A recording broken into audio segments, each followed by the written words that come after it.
L'air de l'Arizona n'était pas simplement chaud. Il était épais, lourd d'une odeur de soufre et de sauge séchée qui semblait coller à la gorge comme une promesse de mort. John Coe resserra les rênes de son étalon, sentant la bête frémir sous lui. La sueur perlait sur le cou musclé de l'animal, se mélangeant à la poussière pour former une boue grisâtre. Coe, lui, ne semblait pas affecté par la fournaise. Sa carrure imposante, ses épaules larges qui semblaient n'y porter le poids de toutes les guerres de frontières, restaient droites.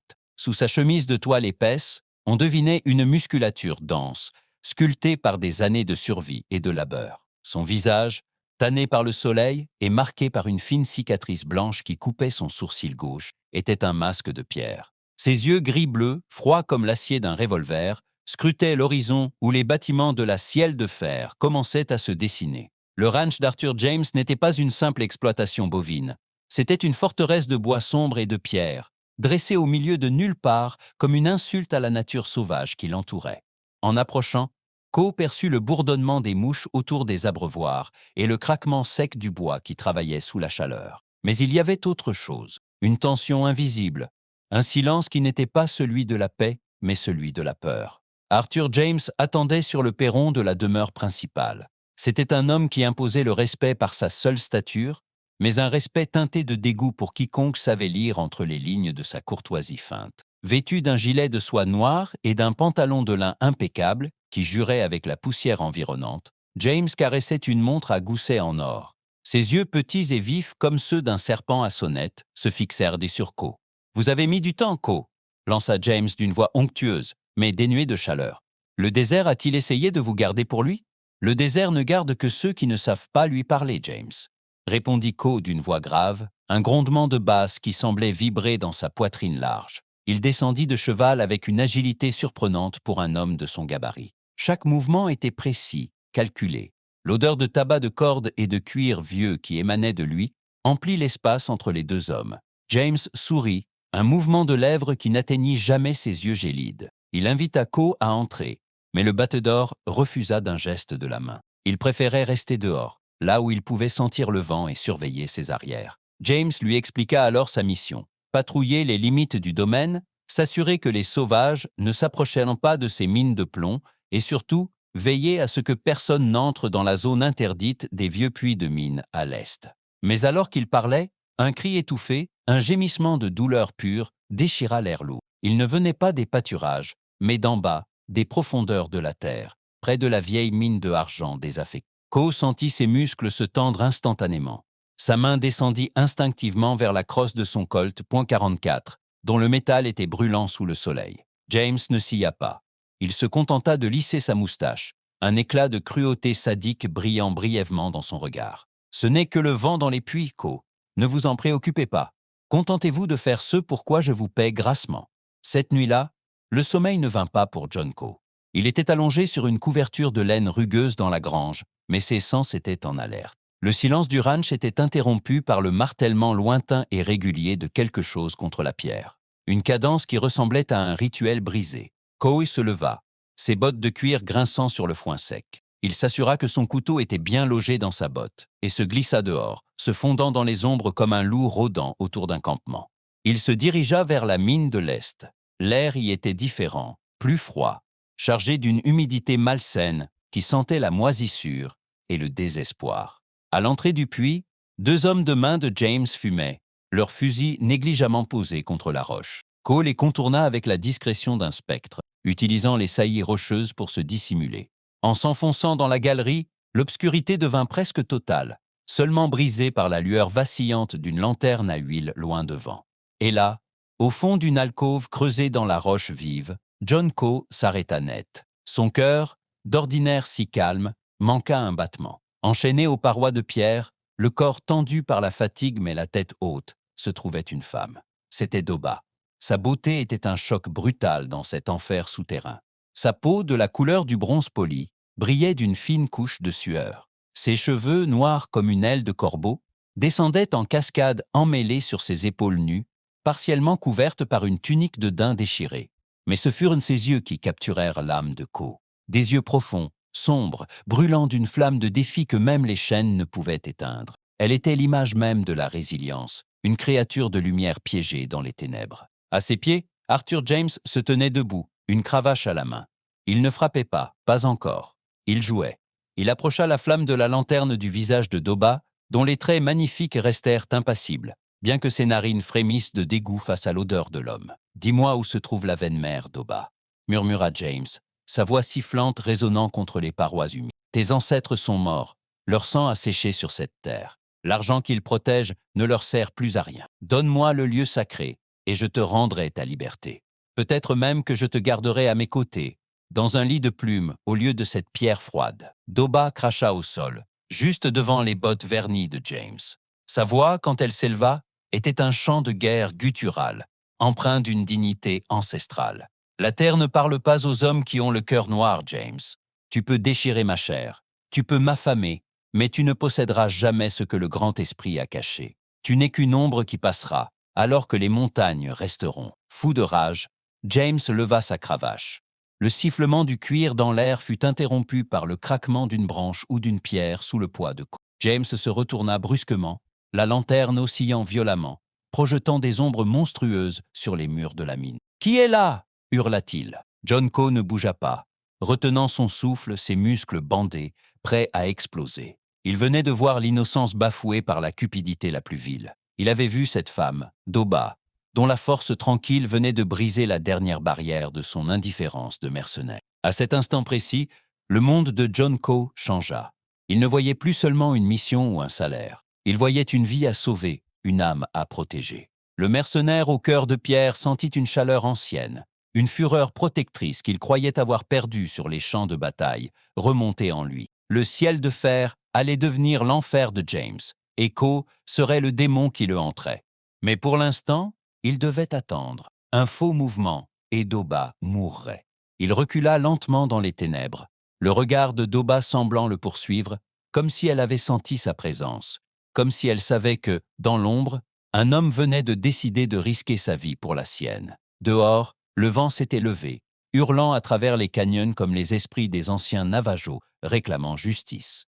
La guerre pour l'âme de l'Arizona venait de commencer, et elle serait écrite avec le sang de ceux qui osaient profaner le sacré. Le craquement d'une allumette déchira le silence oppressant de la grange. Une petite flamme vacillante éclaira brièvement le visage de John Co, accentuant les lignes dures de sa mâchoire et l'éclat métallique de ses yeux gris-bleus. Il alluma un cigare bon marché, l'odeur âcre du tabac de Virginie se mélangeant à celle du foin sec et du vieux cuir. La fumée montait en spirale paresseuse vers les chevrons de bois. Chaque bouffée était un effort pour calmer la tempête qui faisait rage sous sa cage thoracique imposante. Il avait vu beaucoup de choses en tant que battedor de cavalerie, des massacres, des trahisons, la famine. Mais l'image de Doba, enchaînée dans les entrailles de la terre, agissait comme un poison lent dans ses veines. Ce n'était pas seulement sa beauté, bien que celle-ci fût indéniable, sculptée dans une grâce que même la poussière de mine ne pouvait ternir. C'était sa posture. Même dans les fers, elle possédait une autorité que Arthur James, avec tout son or et ses fusils, ne pourrait jamais acheter. Elle était la terre, il n'était qu'un parasite. Le lendemain matin, l'aube se leva comme une plaie ouverte sur l'horizon, teintant les falaises de grès d'un rouge sanglant. Co était déjà debout, soignant son cheval. Ses mains, larges et calleuses, aux articulations blanchies par des années de combat au corps à corps, bougeaient avec une douceur inattendue sur la robe de l'animal. Il vérifiait chaque sangle, chaque boucle de son équipement. Sa Winchester 1873 reposait dans son fourreau de sel, l'acier brillant d'une fine couche d'huile fraîche. Il vit James sortir de la maison principale. L'homme semblait d'humeur massacrante, son visage rubicond trahissant une nuit d'excès et de frustration. Il s'approcha de Co, sa canne à pommeau d'argent frappant le sol avec une régularité irritante. « Vous avez l'air bien pensif ce matin, Co », lança James, réajustant ses boutons de manchette en or. « J'espère que vous n'avez pas passé la nuit à écouter les coyotes. Ils ont tendance à rendre les hommes fous dans ce pays. »« Les coyotes ne sont pas ce qui m'inquiète, James, » répondit Co sans lever les yeux de sa selle. « C'est plutôt la vermine qui se croit propriétaire de la montagne. » L'atmosphère se figea. Les deux hommes se jaugèrent. James, avec sa carrure qui commençait à s'empâter sous la soie, et Co, une machine de guerre aux muscles tendus comme des cordes de piano. Un sourire méprisant étira les lèvres de James. « Faites attention à vos paroles, mercenaires. Vous êtes payés pour garder ma propriété, pas pour avoir des opinions. Assurez-vous que personne n'approche de la mine. Si je vois une ombre suspecte, tirez d'abord. » On posera les questions quand les vautours auront fini leur travail. James s'éloigna et Co cracha dans la poussière. Il savait ce qu'il devait faire. Mais pour réussir, il devait comprendre ce que James faisait subir exactement à Doba. Durant la journée, il patrouilla comme prévu, mais son esprit cartographiait chaque sentier, chaque recoin rocheux, chaque poste de garde. Il remarqua que James n'utilisait que ses hommes les plus brutaux pour surveiller la mine. Des types comme le balafré, un tueur sans âme dont le regard vide ne s'animait que devant la souffrance. À la tombée du jour, alors que la chaleur commençait enfin à retomber, laissant place à une brise fraîche qui charriait l'odeur de la sauge, Co s'approcha de nouveau de l'entrée de la mine. Cette fois, il ne se contenta pas d'observer. Profitant du changement de garde, il se glissa à l'intérieur, portant une petite gourde d'eau fraîche et une miche de pain cachée sous son manteau de cuir. Le tunnel était un boyau étouffant. L'humidité y était si forte qu'on aurait dit que la montagne elle-même transpirait de douleur. Il trouva Doba exactement là où il l'avait laissée. Elle semblait plus faible, sa tête retombant sur sa poitrine. Mais dès qu'elle perçut le bruit d'un pas, elle se redressa, ses yeux sombres s'enflammant d'une lueur farouche. « Tu reviens pour me demander encore les secrets du vent, homme blanc ?» demanda-t-elle, sa voix n'étant plus qu'un murmure rauque, mais toujours aussi tranchante. « Je ne suis pas celui que tu crois », dit Co d'une voix basse, s'accroupissant devant elle. Il sortit la gourde. Doba le regarda avec méfiance, ses narines frémissant au contact de la fraîcheur de l'eau. Co approcha la gourde de ses lèvres gercées. Elle but avec une avidité qu'elle tenta de cacher, l'eau coulant sur son menton et le long de son cou gracile, là où la poussière s'était accumulée dans les plis de sa peau. « Pourquoi m'aider » demanda-t-elle après avoir repris son souffle, ses yeux scrutant le visage de Co, cherchant une trace de tromperie. « Parce que j'ai passé trop de temps à obéir à des hommes qui ne valent pas la terre qu'ils foulent, » répondit-il, ses doigts effleurant presque par mégarde les chaînes qui emprisonnaient ses poignets fins. La peau de Doba était chaude, malgré la fraîcheur de la mine, et Co ressentit un choc électrique courir le long de son bras. Un sentiment de protection, violent et archaïque, s'empara de lui. Doba s'approcha autant que ses chaînes le permettaient. L'odeur de la jeune femme, un mélange sauvage de terre, de sueur, et d'une fragrance florale mystérieuse qui semblait émaner de sa chevelure noire, enveloppa Co. « Il veut le lieu sacré », murmura-t-elle. « Il croit que l'argent lui donnera le pouvoir de posséder le monde. Mais il ne comprend pas que cet argent est maudit. Il a été scellé par le sang de mon peuple pour rester enfoui. S'il le déterre, il ne trouvera que des cendres. Il est prêt à te tuer, Doba. Tu le sais. La mort n'est qu'un changement de vent, John Co, dit-elle en utilisant son nom pour la première fois, ce qui fit vibrer quelque chose de profond en lui. Mais ma dignité, elle, est éternelle. Soudain, des voix résonnèrent dans le tunnel. La garde revenait. Co se leva d'un bond, son instinct de prédateur reprenant le dessus. Il posa une main sur l'épaule de Doba, un geste bref mais chargé d'une promesse silencieuse. « Ce soir, » souffla-t-il, « quand la lune sera derrière le pic du diable, prépare-toi. » Il disparut dans l'obscurité juste avant que le balafré ne pénètre dans la cellule de fortune. Co remonta à la surface, le cœur battant à tout rompre contre ses côtes. Il se dirigea vers l'écurie, non pas pour se reposer, mais pour préparer la fuite. Il choisit 2 des meilleurs chevaux, les plus endurants, et commença à saboter discrètement les autres selles, coupant partiellement les sangles pour qu'elles lâchent sous le poids d'un cavalier au galop. Chaque mouvement était empreint d'une tension palpable. Il sentait les yeux de James ou de ses sbires, partout. La paranoïa commençait à s'installer, transformant chaque bruissement d'herbe sèche en un ennemi potentiel. Le temps semblait s'être étiré, chaque minute pesant comme une heure. Co s'assit dans un coin sombre de la grange, nettoyant mécaniquement son revolver. Le métal froid sous ses doigts était la seule chose réelle dans ce monde de mensonges. Il pensait à Doba, à la force qu'elle dégageait, à la manière dont elle l'avait regardé. Il n'était plus le mercenaire cynique qui était arrivé à Ciel de Fer 2 jours plus tôt. Il était devenu l'instrument d'une justice plus ancienne que les lois de l'homme blanc. Dans la maison principale, il vit les lumières s'éteindre une à une. Arthur James devait rêver de montagnes d'argent et de empires de soie. Il ne se doutait pas que son château de cartes était sur le point de s'effondrer. Co sortit sa montre. Minuit approchait. Le silence était total, seulement troublé par le ululement d'une chouette au loin. C'était le signal que la nature lui envoyait. Il ajusta son chapeau, serra la boucle de sa ceinture de munitions et se glissa vers la mine une dernière fois. Cette fois, il ne portait pas d'eau. Il portait la liberté ou la mort. Alors qu'il approchait de l'entrée, il vit le balafré assis sur une caisse, nettoyant ses ongles avec un couteau de chasse. Ko sentit le goût du sang dans sa bouche. L'adrénaline transformait ses sens, rendant chaque détail de la scène d'une clarté cinématographique. La lueur de la lune sur le canon du fusil du garde, la poussière qui dansait dans le faisceau d'une lanterne éloignée, le rythme lourd de sa propre respiration. Il ne pouvait plus reculer. Le destin de John Ko et celui de Doba étaient désormais liés par un serment invisible, un lien forgé dans l'ombre et la souffrance qui allait bientôt éclater à la lumière d'une lutte désespérée. Il s'avança, une ombre parmi les ombres, prêt à déclencher l'enfer. Le premier chapitre de leur fuite allait s'écrire en lettres de feu. Le silence de la nuit fut brisé par le son sec et écœurant d'un impact. John Ko n'avait pas utilisé son arme à feu.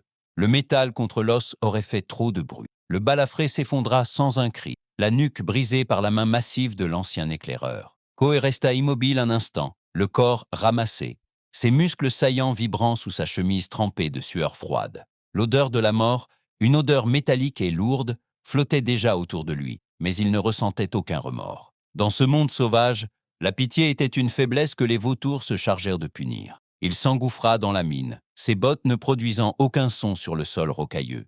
Lorsqu'il atteignit la cellule de Doba, la lueur de sa lanterne révéla un visage marqué par la fatigue, mais des yeux qui brûlaient toujours de cette intensité farouche. « Je savais que l'ombre reviendrait », murmura-t-elle, sa voix comme le froissement du parchemin ancien.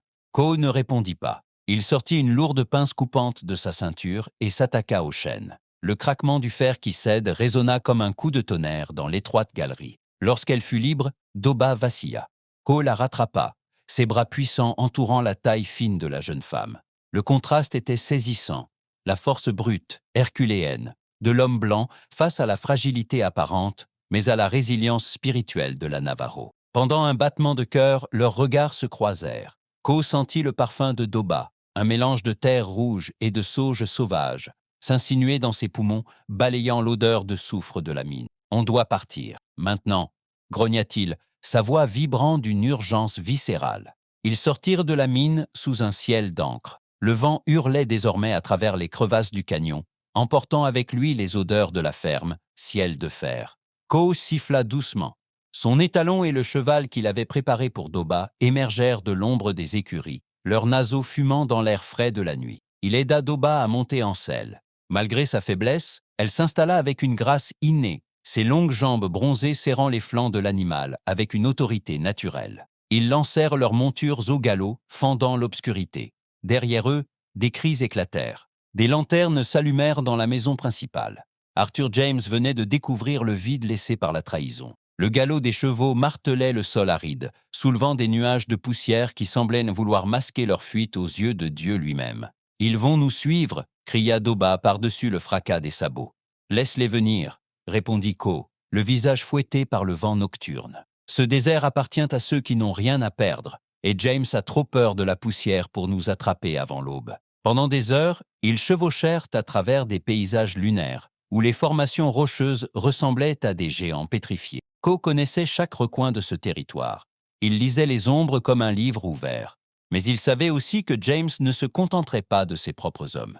Il engagerait les pires mercenaires, des pisteurs capables de suivre une goutte de sueur sur une pierre brûlante. Alors que les premières lueurs de l'aube commençaient à teinter l'horizon d'un violet électrique, ils atteignirent le pied des falaises de l'Écho.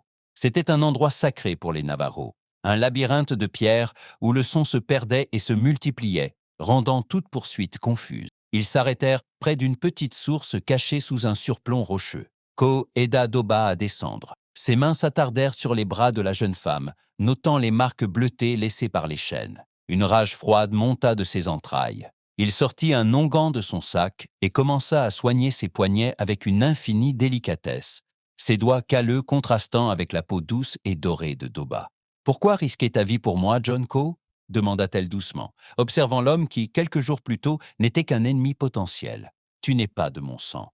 Tu ne pries pas mes dieux. » Ko s'arrêta, les yeux fixés sur l'horizon où le soleil commençait à mordre la terre. « Tes dieux et les miens sont peut-être différents, Doba, mais la cruauté est la même dans toutes les langues. J'ai vu trop d'hommes comme James prospérer sur la souffrance des autres. Pendant longtemps, j'ai détourné le regard. Plus maintenant. » Il y avait dans la voix de Ko une lassitude profonde, celle d'un homme qui avait vu la fin du monde plusieurs fois.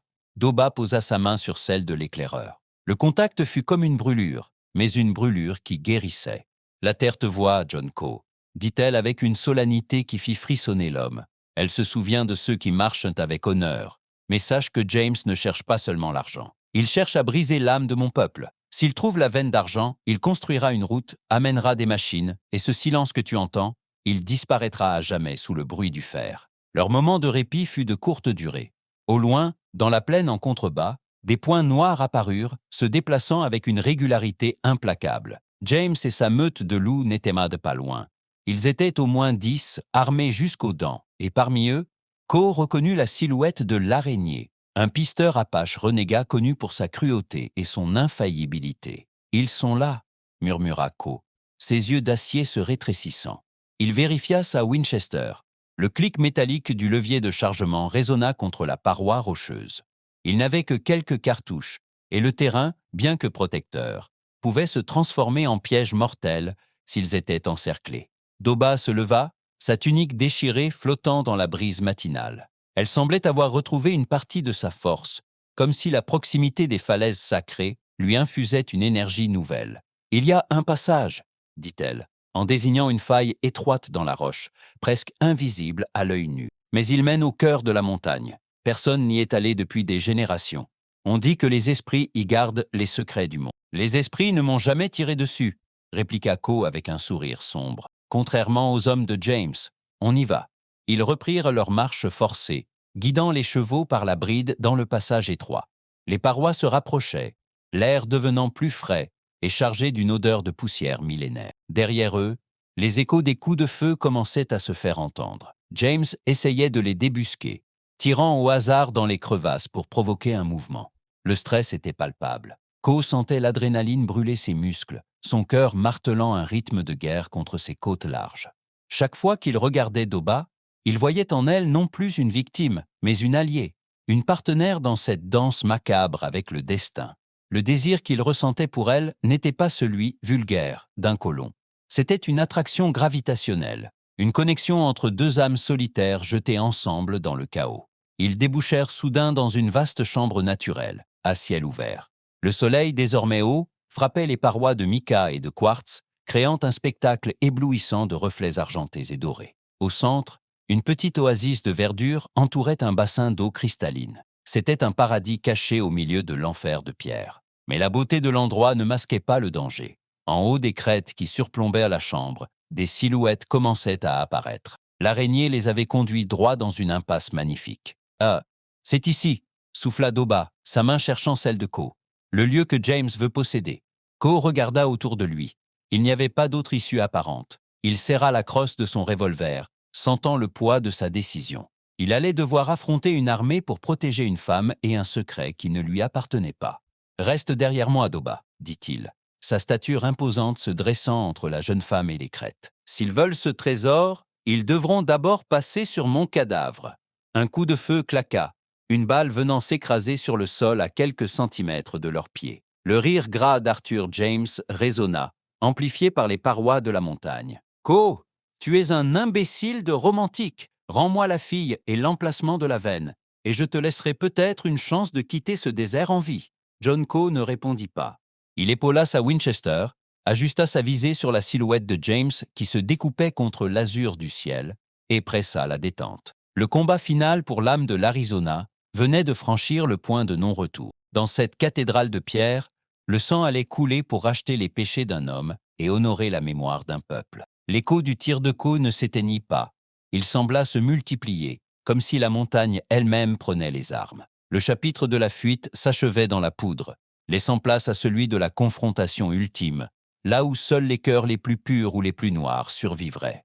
Le coup de feu tiré par John Co déchira le silence sacré du cœur de la montagne, comme un sacrilège. L'écho ne se contenta pas de rebondir. Il sembla s'enfoncer dans les veines de mica et de quartz, faisant vibrer la terre sous leurs bottes. À quelques mètres au-dessus d'eux, sur la corniche, Arthur James s'était jeté à terre, la balle de Co ayant pulvérisé le pommeau d'argent de sa canne. Le cri qu'il poussa n'était pas seulement celui de la peur, mais celui d'un prédateur dont on vient d'écorner la superbe. « Tuez-le !» éructa James, sa voix étranglée par la poussière et la rage. « Tuez l'éclaireur et ramenez-moi la sauvage. L'argent est à moi. » La fusillade éclata de toutes parts. Les mercenaires de James, des hommes au visage brûlé par le vice et le soleil, commencèrent à dévaler les pentes escarpées, leurs carabines crachant des éclairs de feu orangés dans la lumière crue du matin. John Coe attrapa Doba par le bras, la projetant derrière un massif de roches rouges. Les balles sifflaient comme des frelons en colère, arrachant des éclats de pierre qui venaient griffer le visage de Coe. L'ancien batteur de cavalerie était dans son élément. Ses sens, aiguisés par des décennies de survie, captaient chaque détail.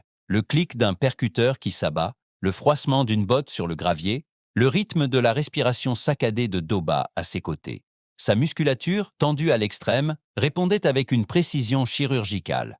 Il s'écarta de son abri, épaula sa Winchester d'un mouvement fluide et pressa la détente. Un des mercenaires bascula en arrière, les bras en croix, disparaissant dans une crevasse. « Hâte, ils sont trop nombreux, John !» s'écria Doba. Ses yeux noirs, d'ordinaire si calmes, étaient dilatés par l'adrénaline, mais elle ne tremblait pas. Elle ramassa une pierre tranchante, son instinct de guerrière navajo s'éveillant. La montagne ne les laissera pas profaner ce lieu. Regarde, elle désigna les parois du canyon. Avec le vacarme des tirs, des plaques de schiste commençaient à se détacher. Les vibrations des détonations réveillaient une instabilité millénaire. Coe comprit instantanément. S'ils ne finissaient pas ce combat rapidement, la montagne deviendrait leur tombeau à tous. « Doba, écoute-moi », dit Coe, se tournant vers elle. Son visage était noirci par la poudre, ses yeux d'acier fixés sur les siens. L'odeur de la sueur, du cuir brûlant et de la sauge qui émanait d'eux, créait une bulle d'intimité au milieu du chaos. Tu dois atteindre le fond du bassin. Il y a une faille là-bas, derrière l'eau. C'est ta seule chance. Et toi ? Demanda-t-elle, ses doigts se serrant sur la manche en toile de Coe. Je vais clore le compte de James. Il n'attendit pas de réponse. Coe se leva, sa carrure imposante offrant une cible presque irrésistible, mais il se déplaçait avec une rapidité de puma. Il utilisa les derniers cartouches de son fusil pour forcer les tireurs à se mettre à l'abri. Puis, il dégaina son Colt .44. Le métal du revolver était si chaud qu'il semblait vouloir fusionner avec sa paume. Arthur James, voyant que ses hommes hésitaient face à la fureur de Coe, s'empara lui-même d'un fusil. Sa soie était déchirée, son visage rougeau couvert de crasse. Il n'avait plus rien d'un gentleman. Il n'était plus que la personnification de la cupidité aveugle. « Coe, tu es un mort en sursis !» hurla James en visant. Mais avant qu'il ne puisse tirer, Doba laissa échapper un cri strident, un appel ancestral qui sembla geler le sang des mercenaires. Elle n'était plus la victime enchaînée, elle était la gardienne de la terre. Profitant de la distraction, Coe se jeta sur James.